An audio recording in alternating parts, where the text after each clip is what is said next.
Desde hace muchos años, las Naciones Unidas, gobiernos y diversas organizaciones luchan contra el cambio climático, pero la amenaza continúa y según algunos se agrava. Bienvenidos a Claves, a una producción de la televisión alemana Deutsche Welle y el canal 10, la televisión pública de El Salvador. Mi nombre es Gonzalo Ernesto Cáceres y en la conducción conmigo Vanessa Zelaya de la televisión de El Salvador. Gracias, Gonzalo. Un placer acompañarte y llevar este tema muy importante a nuestros televidentes. Pero queremos iniciar presentando a los invitados que nos acompañan. Le queremos dar la bienvenida a María Eugenia Salaverría. Ella es cónsul honoraria de Finlandia y es la directora de la AEA, Alianza en Energía y Medio Ambiente. Muchísimas gracias por acompañarnos. Gracias. También le queremos dar la bienvenida al ministro de Medio Ambiente, Germán Rosa Chávez. Bienvenido, ministro. Es un gusto estar acá con ustedes en este diálogo. Continuamos presentando al ingeniero Carlos Nájera, director de Desarrollo de Energías Renovables del Consejo Nacional de Energía. Bienvenido, ingeniero. Muy buenos días y gracias por la invitación. Y finalmente queremos darle la bienvenida a Carolina Amaya de la Unidad Ecológica Salvadoreña UNES. Carolina, bienvenida. Buenos días para todos, muchas gracias por la invitación. Gracias también de mi parte. Y expertos aseguran que se habla mucho del cambio climático, de la lucha también contra el cambio climático, pero que los resultados no son los más claros ni los más decisivos, sino que incluso se está viviendo cada vez en más desventaja. ¿Qué impide avanzar, señor ministro? ¿Cuál es la realidad aquí en la región, en Centroamérica y el Caribe? En realidad estamos ya pagando los costos de los pocos avances que ha habido en este proceso.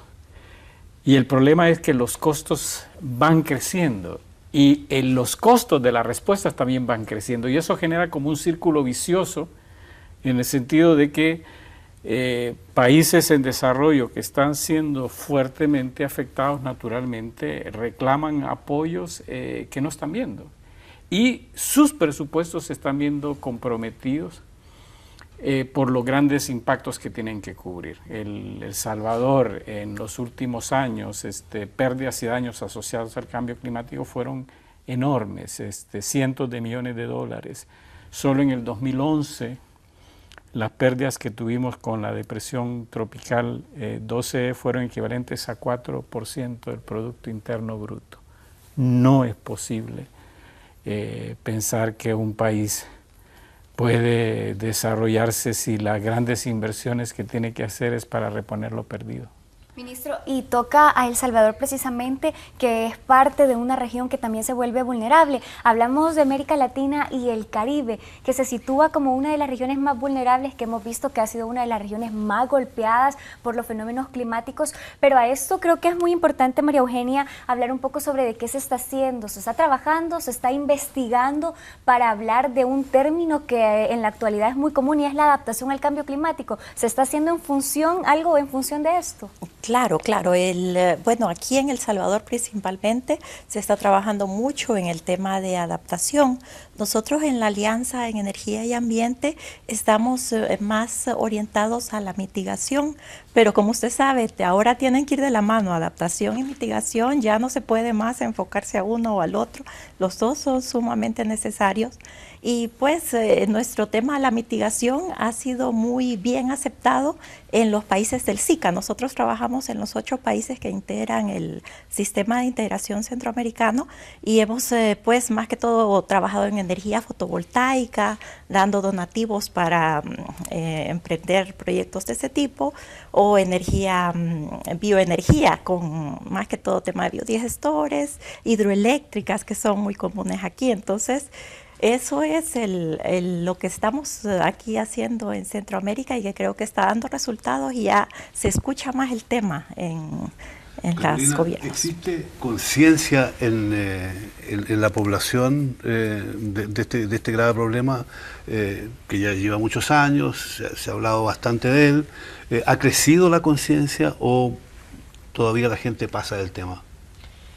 Sin duda alguna que ha habido un avance significativo y creo que después hubo un antes y un después del cuarto informe del IPCC, del panel intergubernamental en el 2007, que define que el cambio climático es intervención humana. Y digamos eso más otras acciones más, las responsabilidades que han asumido los gobiernos en políticas y en planes, ha abonado a que ciertos sectores y grupos poblacionales tengan mucho más conciencia. Hay reformas a la Ley General de Educación, a la Ley de Educación Superior, y ese tipo de reformas llevan el plano, este tema de cambio climático al plano de la educación. Sin embargo, estamos aprendiendo a palos. Es decir, estamos aprendiendo a palos porque cada vez que se materializa un desastre, ¿verdad? O sea, se pone prácticamente que de moda el tema. Entonces, en esa materialización de ese desastre, se está aprendiendo a identificar que muchos de los impactos que se está sufriendo sequía están vinculados al tema. Hay toda una brecha de alfabetización climática, como le llamamos nosotros, que hay que hacerla de manera urgente, porque las alternativas comienzan por educarnos.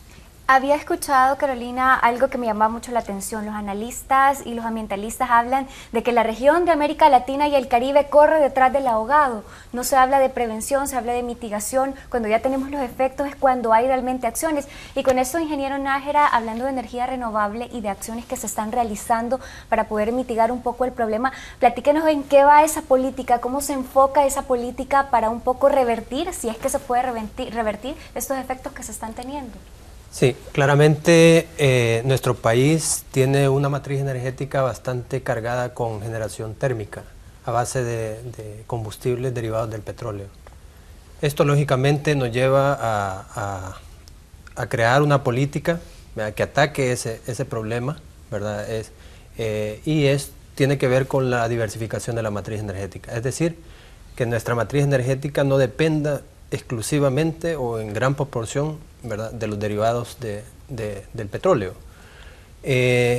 La política también es clara en fomentar, ¿verdad?, las energías renovables y también el tema de la eficiencia energética, ¿verdad? Todo esto nos ha llevado a crear, lógicamente, en un primer momento un marco regulatorio para poder permitir, ¿verdad?, que las energías renovables entren a la matriz energética y que se pueda tener proyectos de diferente tecnología, siempre con enfoque de energía renovable, que venga a ayudar a depender menos de esta generación. Ya pues hemos iniciado, ¿verdad?, con procesos específicos de generación de energía, ¿verdad? Con el apoyo de la cooperación alemana se han hecho estudios para ver cuánta energía nuestro sistema puede tolerar, ¿verdad?, cuánta energía nosotros podemos tener de energías renovables, y ya se han creado procesos específicos, ¿verdad?, en donde ya tenemos contratadas, ¿verdad?, empresas que van a comenzar a montar sus proyectos, ¿verdad?, para generar energía a base de sol y a base de viento, ¿verdad? Esperamos nosotros que esto venga a ayudar, ¿verdad?, a minimizar la emisión de gases de efecto invernadero que tienen que ver con la mitigación, ¿verdad?, en el tema medioambiental.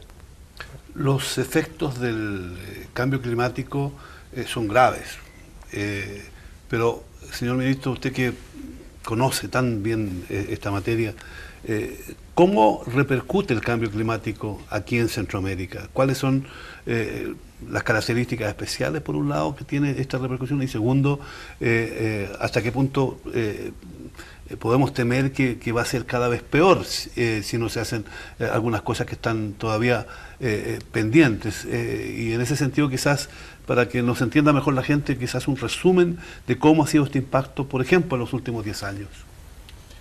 Bueno, tal vez si nos remontamos un poquito más. A nivel planetario, en las últimas 6 décadas, la temperatura promedio ha aumentado 0.7 grados centígrados, pero en Centroamérica.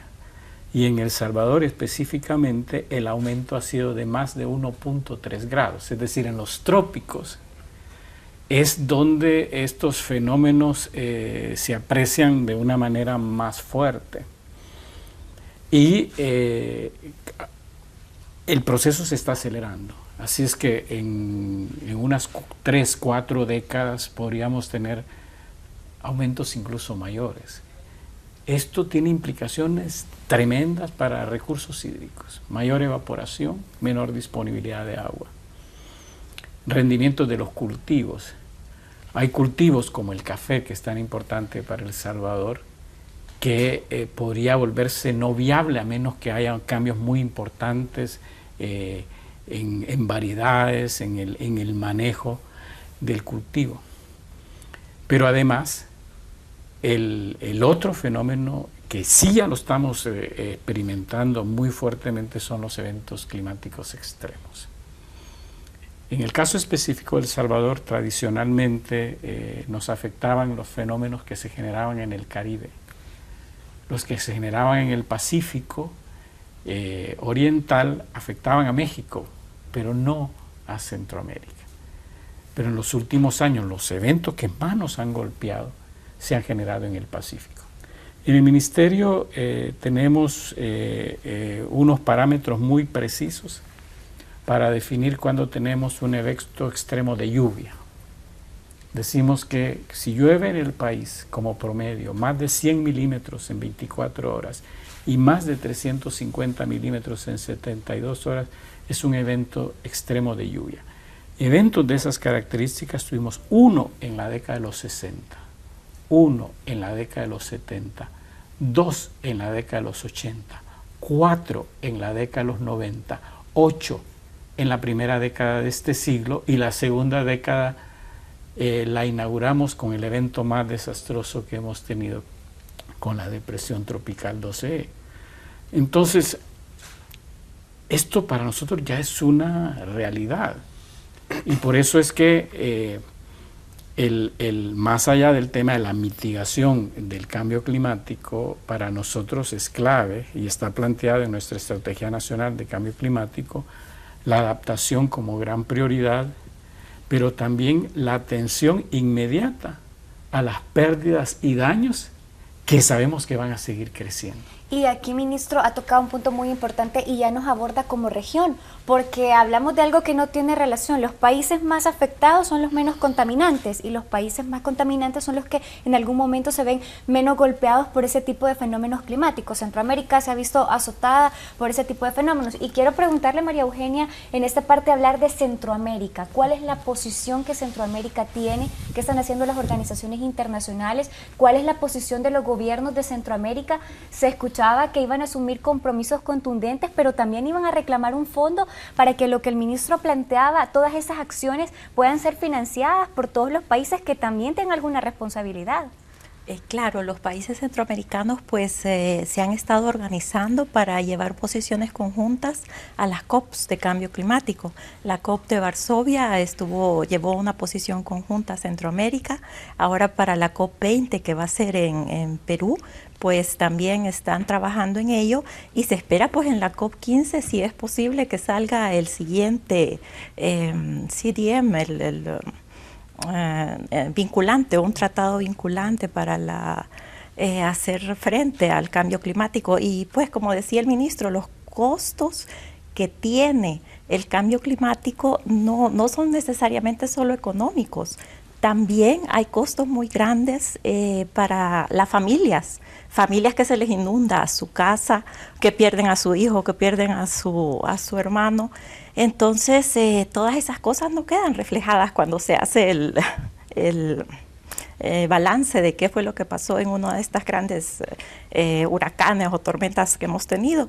Entonces, por eso es más importante aún tener una previsión primero, y ya después empezar a atacar este fenómeno de todos los países centroamericanos. Es muy importante para todos. Sin duda, una persona sola puede hacer mucho, si quiere hacerlo, pero en desafíos como este, todos tenemos que hacer algo. Y cuando se trata de países como Centroamérica, que están, por lo que nos explicaba el señor ministro, están muy afectados con esta situación, ¿podemos decir que los países centroamericanos realmente están trabajando todos en la misma dirección, que hay un esfuerzo continuado y unido para enfrentar el cambio climático? No hay duda de que todos los países están haciendo algo. desde acciones de educación.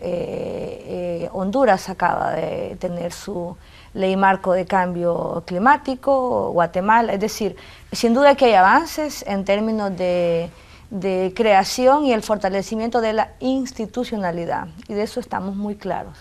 Sin embargo, en términos de posición frente a las negociaciones del clima, es diferente. Es decir, nosotros decimos, se van casados de acá del SICA, ¿verdad?, con una posición, pero cuando se va a las negociaciones, cada quien negocia a su conveniencia. Esa ha sido la experiencia y Varsovia no fue la excepción. ¿Y a qué se debe eso?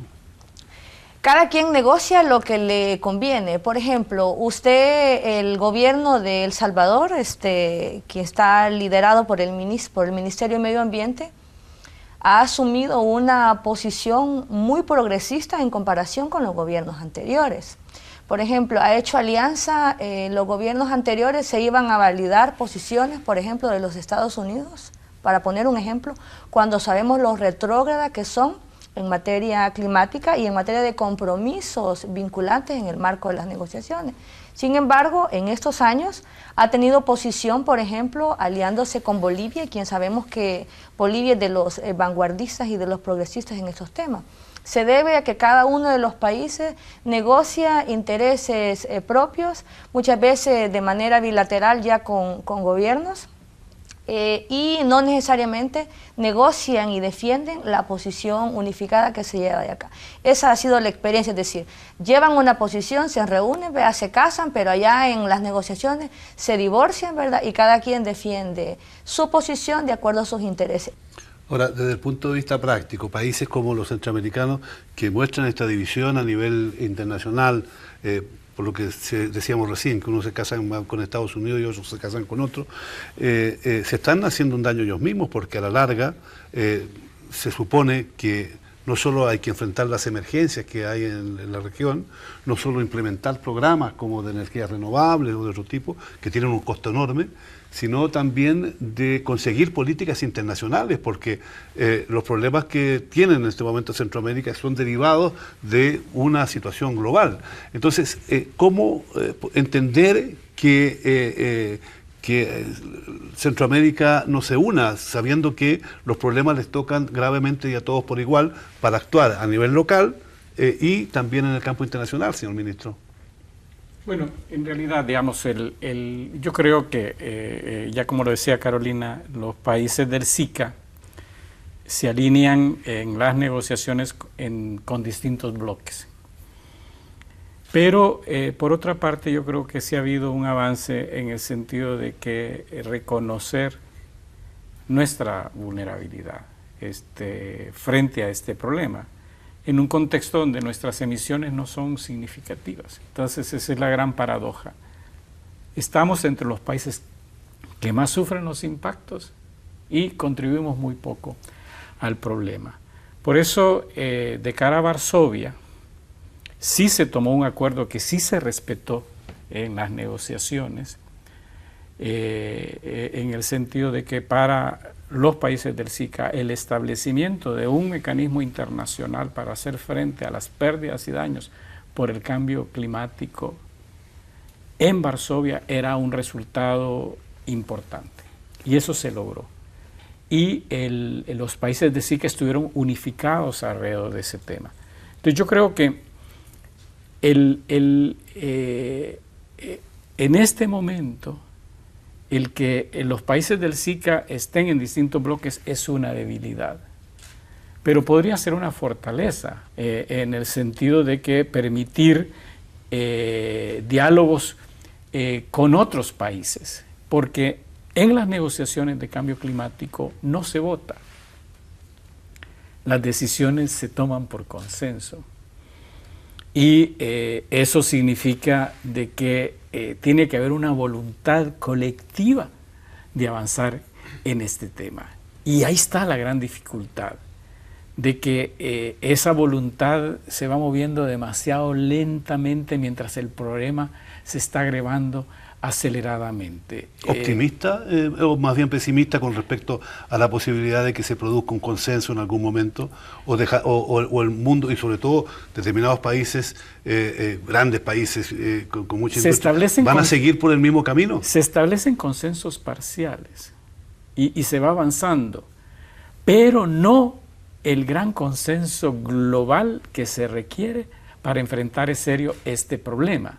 Al final, hay un tema central.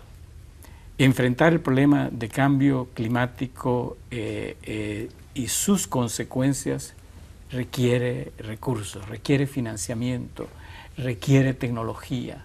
Y ahí falta la voluntad política para movilizar esos recursos. Para un país que está perdiendo todos los años cientos de millones de dólares en pérdidas asociadas al cambio climático, no es justo que se le pida de que de sus propios recursos tenga que estar reponiendo esas pérdidas cuando hay necesidades de invertir en ampliar su capacidad productiva, en generar infraestructura para el desarrollo.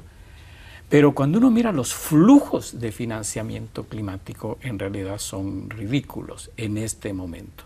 Y yo creo que el mundo desarrollado tiene que despertar en el sentido de que no se puede aislar de estos problemas. No es, migraciones climáticas van a ser masivas en el futuro si los ciudadanos de nuestros países encuentran que no tienen futuro en su propio país. Ministro, ha tocado un punto que ha sido un punto de discusión en todas las reuniones climáticas que han habido y son los fondos. Se creó el Fondo Verde, hubo un compromiso de parte de los países, pero aquí viene la gran pregunta y es ¿hacia dónde vamos si no existe ese acuerdo? Ya la ONU alertó, generó una alerta, presentó un informe, uno de los informes más amplios de la historia que habla sobre las consecuencias, habla de hambre, habla de fenómenos climáticos cada vez más fuertes. ¿Está preparada la humanidad para esto? ¿Realmente estamos tomando las acciones correctas? ¿O es mejor prevenir ahora, invertir $1 en prevenir que gastar millones de dólares en corregir?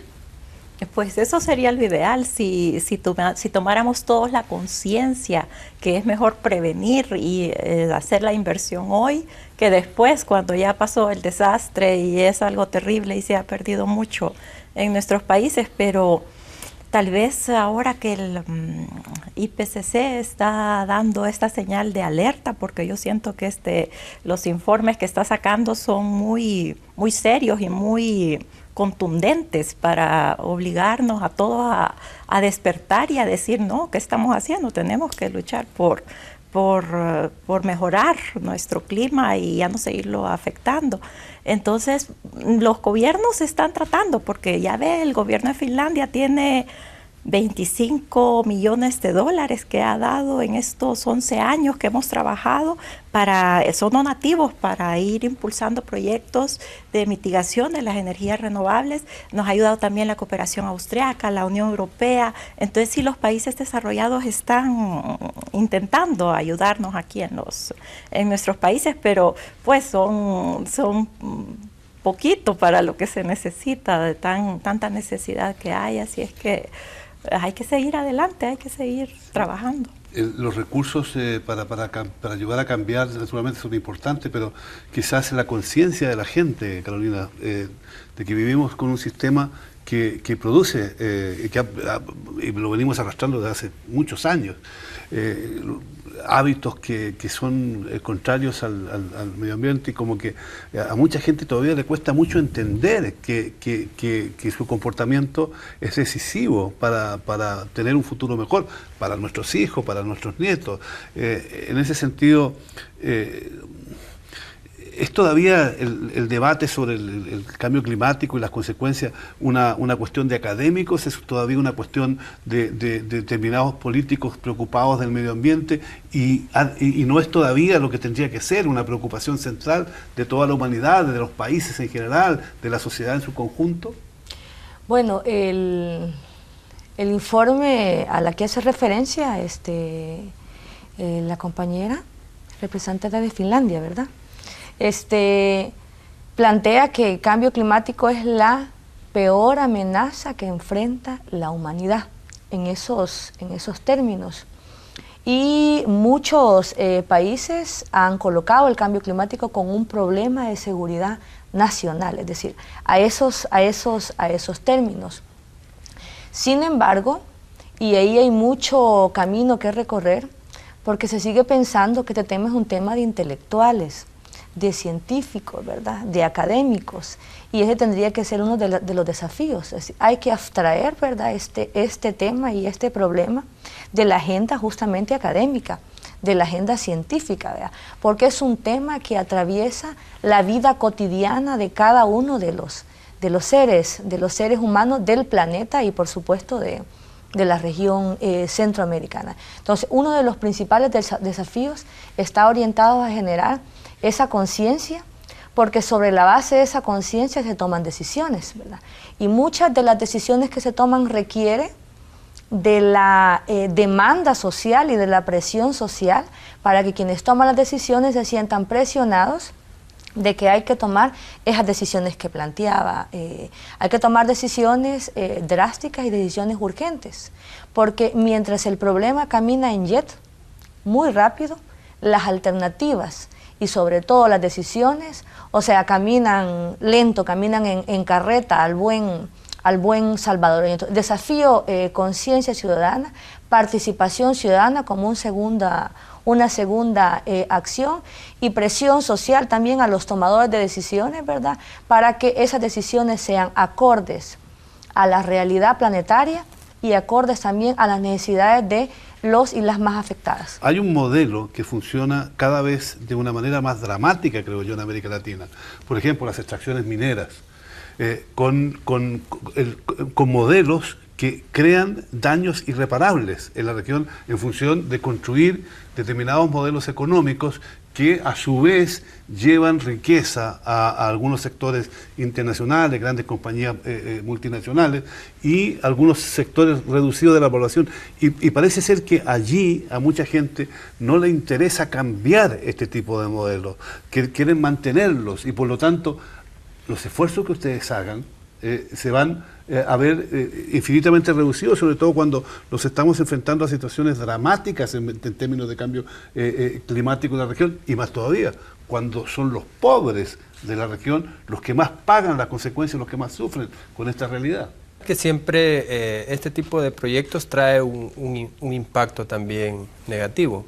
Ahí tenemos, por ejemplo, el caso de las centrales grandes hidroeléctricas, que de hecho hay una parada por esa razón, que es el proyecto del Cimarrón, ¿verdad?, por el impacto que esto tiene, ¿verdad?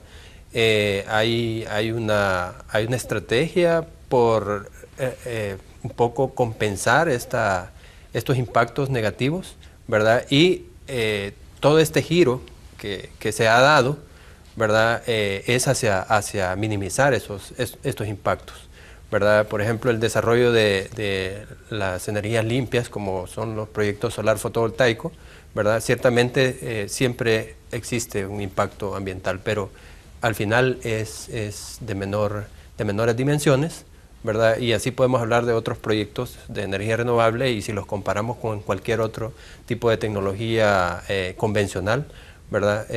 Además, dentro de la misma política se tiene que ahora los proyectos energéticos van a tener un componente para desarrollo social, ¿verdad? Los proyectos grandes que ahora se están desarrollando, ¿verdad?, llevan un compromiso, ¿verdad?, un aporte de la cantidad de energía que ellos van a comercializar, que va a ser para poder invertir en el desarrollo social de las comunidades impactadas por los proyectos energéticos. El último informe que genera la ONU también habla sobre ese llamado que se hace a los gobiernos, que se hace a todas las organizaciones que están vinculadas con el cambio climático, y también se habla sobre la eficiencia de políticas, por ejemplo, el buen uso del agua, el proteger este recurso. Hablan también de políticas que vayan a favor de la protección de las personas más pobres, que son los que se ven más afectados por estos cambios. A su juicio, ministro, ¿cómo ha funcionado la política pública en materia de cambio climático en El Salvador y también en Centroamérica? Esto tiene que ver con la necesidad de transformar la manera como funciona la economía. Al fin y al cabo, los gobiernos se ven muy presionados políticamente por temas de empleo. Y si tenemos una economía que la única manera que tiene de funcionar es agravando el problema del cambio climático, que es como funciona actualmente la economía global, políticamente se vuelve muy difícil asumir compromisos. En el plano nacional, obviamente, nosotros hemos reconocido que este problema ya nos está golpeando directamente y se va a agravar. Pero aquí las dificultades es, bueno, ¿y cómo financiamos estas transformaciones? Sabemos que se tiene que transformar radicalmente la agricultura. Sabemos que hay que hacer inversiones en materia de manejo de aguas, digamos. Para el país, obras hidráulicas en este momento son más importantes de cara a mitigar los riesgos o incluso abastecimiento de agua potable que posiblemente para generar energía. Pero eso tiene un costo. Va a avanzar, pero no va a avanzar a la velocidad que necesita hacerlo. Entonces, la buena noticia es eso. Yo creo que tenemos las propuestas y de parte del presidente electo hay interés en integrar esto, pero se va a requerir un apoyo importante de la comunidad internacional para que estas cosas puedan avanzar a la velocidad que necesitan hacerlo, tomando en cuenta que el problema, lejos de mejorar, sabemos que se va a seguir agravando. El país tiene que blindarse frente al cambio climático. Desarrollo a nivel global que es negativo, eso recojo de sus palabras.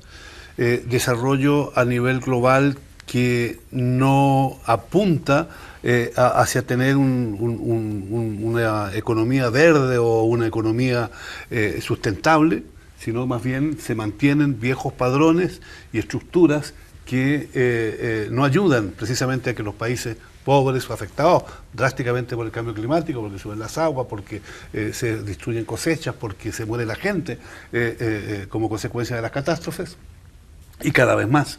Pero también los fenómenos se dan en los países desarrollados, o sea, se viven situaciones extremas. Esta conversación entre el norte y el sur, entre los ricos, los países ricos y los países pobres, ¿es un diálogo de sordos o podemos decir que se ha avanzado algo que nos permita tener esperanzas en un futuro más fiable para todos? Bueno, la verdad es que creo que como país ha habido un trabajo bastante grande en términos de planificar y establecer cuáles son las metas que como país debemos de enrumbar, ¿verdad?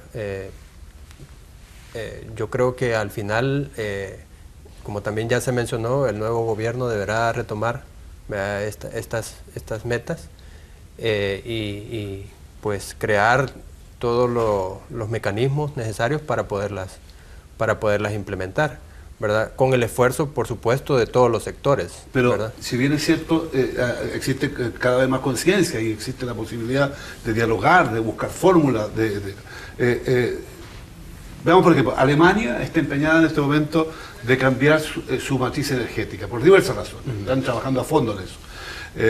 Incluso descartando la energía atómica, que para algunos resultaba les resulta una energía limpia, a pesar de las graves consecuencias que puede tener. Pero ¿puede hacer El Salvador eso? ¿Puede realmente El Salvador cambiar su matriz energética? Claro, sí lo puede hacer, pero como ya lo mencionaba, no es algo que se va, porque muchos quisiéramos de que esto se hiciera de un momento a otro, pero no se puede hacer de esa forma, ¿verdad? Por múltiples razones, ¿verdad? Y una de ellas es por el hecho de que hay necesidades de hacer cambios estructurales, ¿verdad? Para poder desarrollar. Por ejemplo, todo lo que les mencionaba que se va a implementar en este gobierno, ¿verdad? Es un trabajo que se ha hecho por 5 años, ¿verdad? Y a lo mejor mucha gente dice, bueno, ¿y qué es lo que se ha hecho en aras de hacer cambios a la matriz energética. Pues sí, lo que se han hecho son reformas, lo que se han hecho son procesos, pero hoy por hoy no existe una planta a gran escala, ¿verdad?, de generación de energías renovables, ¿verdad? Pero es a lo que vamos, ¿no? Pero sí es algo que es viable, ¿verdad? Y que se ha hecho ya bastante en términos de las regulaciones necesarias para poder emprender hacia eso. Es a lo que vamos, pero yo quisiera en ese sentido hacer presente de que esta no es una cuestión que solamente la puede resolver un gobierno, o sea, tiene que desarrollarse una conciencia colectiva en ese sentido. Y desde luego, yo quisiera ser en ese sentido bastante crítico, Carolina. ¿Cómo ves tú el papel de los medios de comunicación en esta gran tarea de transformar la mentalidad, y si la asumen los medios de tu país o los medios centroamericanos? Bueno, las agendas se dan por una coyuntura o se construye la coyuntura. Ese es a veces hay una coyuntura en donde hay un evento extremo y tenés la coyuntura para colocar el tema en la agenda mediática, pero muchas veces se construyen las coyunturas. En Centroamérica es una combinación de ambos elementos. El tema está planteado en la agenda mediática, es decir, porque no se puede obviar, simple y sencillamente porque es un tema de día, ¿verdad? Porque estamos hablando, el cambio climático atraviesa los medios de subsistencia vitales para la vida de los salvadoreños de Centroamérica y del planeta. Es decir, hablar de cambio climático hay que hablar de agua, y el agua es una demanda, ¿verdad?, tanto de acceso como de contaminación, como de tarifas, etcétera, de toda Centroamérica. Hablar de cambio climático, ¿verdad?, hay que hablar también de alimentación, hay que hablar de alimentos, de soberanía alimentaria. Entonces, al atravesar el problema con aquellos temas que le llegan al bolsillo y al estómago de la población, entonces eso nos permite colocarlo, ¿verdad?, y tener los puntos en agendas de medios. Sin embargo, yo quiero ser crítica.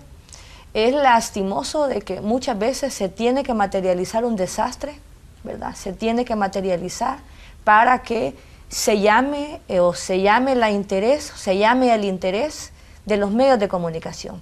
Necesitamos, y si hay muertos, mucho mejor, porque eso es amarillismo y atrae más el interés de los medios. Y aquí, Carolina, a su juicio, ¿qué optimismo hay acerca de que esto vaya mejorando? Porque usted bien lo ha dicho, cuando se habla de agua, cuando se habla de medio ambiente, no hay agenda pública, este tema no cabe porque no es un tema que tenga rating para los medios de comunicación y no es un tema que sea muy atractivo para la población. Aquí, ministro, no sé si nos puede decir, ¿esto no afecta a que la gente realmente se involucre en la problemática y realmente tome el papel que debe de tener para participar en la solución? Mira, hay áreas donde hay una fuerte participación. En El Salvador todo el mundo está consciente del impacto que tienen eventos extremos. En estos años se fortaleció de una manera extraordinaria el sistema de protección civil. Las organizaciones a nivel comunitario, a nivel municipal se involucran. El país ha montado uno de los sistemas de observación sistemática de amenazas más completo de América Latina. Entonces, en esa parte donde hay vidas humanas en juego, digamos, yo creo que ya hay un fuerte reconocimiento. Es en los procesos más lentos, que matan lentamente, donde falta ese reconocimiento, y la humanidad no aprende. Estas son las nuevas guerras, o sea, siempre los problemas se llevan al extremo de que tienen que estallar guerras, que tiene que haber destrucción masiva, que tienen que haber muertos, y esto es lo que el cambio climático va a terminar provocando, y los costos de responder se van elevando. Entonces, en ese sentido sí hay un problema de concientización, y hay un problema en cuanto a la agenda de medios de comunicación, que yo creo que solo coyunturalmente coloca, como decía Carolina, el tema en la agenda, ahora que recientemente salió el segundo informe de la evaluación quinta del panel intergubernamental sobre cambio climático, yo incluso en CBS encontré que un día apareció una nota sobre el informe tan dramático que es. Pero ese es un día en una hora en 365 días. Y yo creo que, como decía Carolina, este es el gran problema de la humanidad. Este es el gran problema de seguridad nacional y de seguridad planetaria. Pero respondemos, no estamos a la altura de este desafío. Seguramente vamos a responder, pero vamos a responder en medio de la destrucción y de la muerte, y hasta entonces creo yo que se va a tomar conciencia de que los cambios que hay que hacer son cambios importantes y que esos cambios tenían que haber empezado a ocurrir hace 25 años. Y más. Desde luego hemos analizado un tema aquí en Centroamérica que es decisivo para el futuro de la región, pero también para el futuro del mundo. Y además, desde una perspectiva en la cual cada uno de nosotros, usted y nosotros, tenemos que hacer algo, porque no todo depende de las grandes conferencias, sino de la voluntad de los individuos y de los países para transformar una realidad que es cada vez más dramática. Gracias por acompañarnos, gracias por el tiempo.